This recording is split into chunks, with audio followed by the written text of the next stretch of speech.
Ah, weddings. Today's declaration of love, commitment, and a symbol of the hard work and dedication a couple will put into their relationship.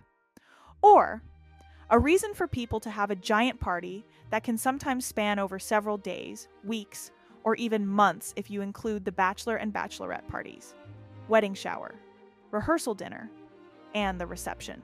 But weddings weren't always like that. Historically, they weren't about the love of the couple, but more of an arranged business transaction between two families that stood to gain political or monetarily from the union, usually arranged by the parents. Some brides and grooms wouldn't even meet each other until the day of the wedding celebrations, sometimes only seeing a stylized painting of their betrothed before the engagement. King Henry VIII and Anne of Cleves are the most famous examples of this.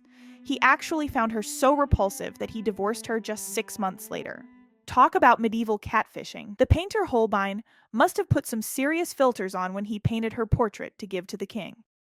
Or maybe King Henry VIII was just really butthurt when she didn't recognize him with his smelly, oozing leg, wearing peasant's clothes, and bursting into her room unannounced during their first meeting. Anyway, back to talking about weddings.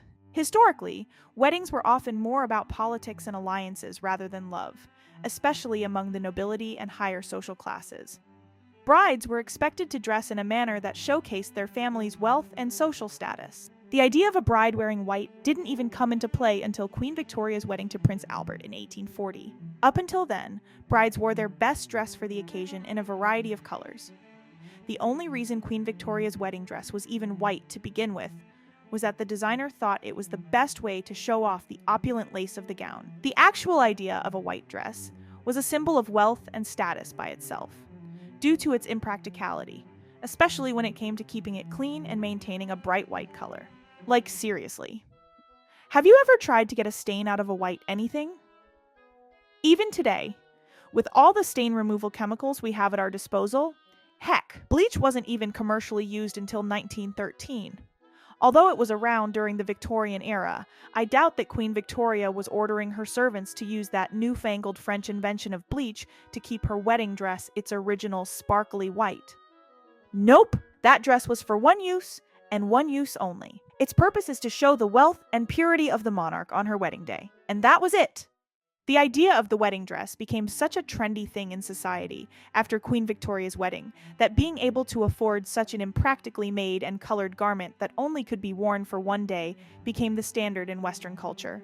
Actually, one-day wedding dresses became so prevalent that single women would try and rip pieces of the dress off to steal some of the bride's luck. As a way to cause a diversion, brides started throwing the wedding bouquets at crazy mobs of single ladies in an attempt to get away. If you are familiar with wedding traditions today, this is how the tradition of brides throwing the wedding bouquet into a crowd of single women started. I wonder if brides today know that's why they are throwing the wedding bouquet at their guests.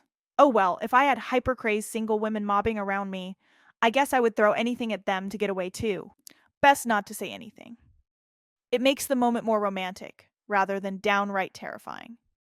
Anyway, weddings are weird if you think about it. But I think most traditions that keep our society together are. So I try not to think about it too much, or I guess I kind of am because I just made a whole video about it.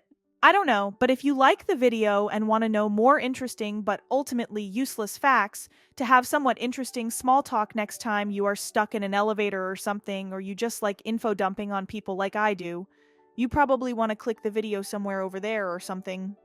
If you know of some traditions that have weird or terrifying origins or have suggestions for topics you want me to make a video on, let me know in the comments down below. Thanks for watching. I'll catch y'all guys in my next info dump that I upload.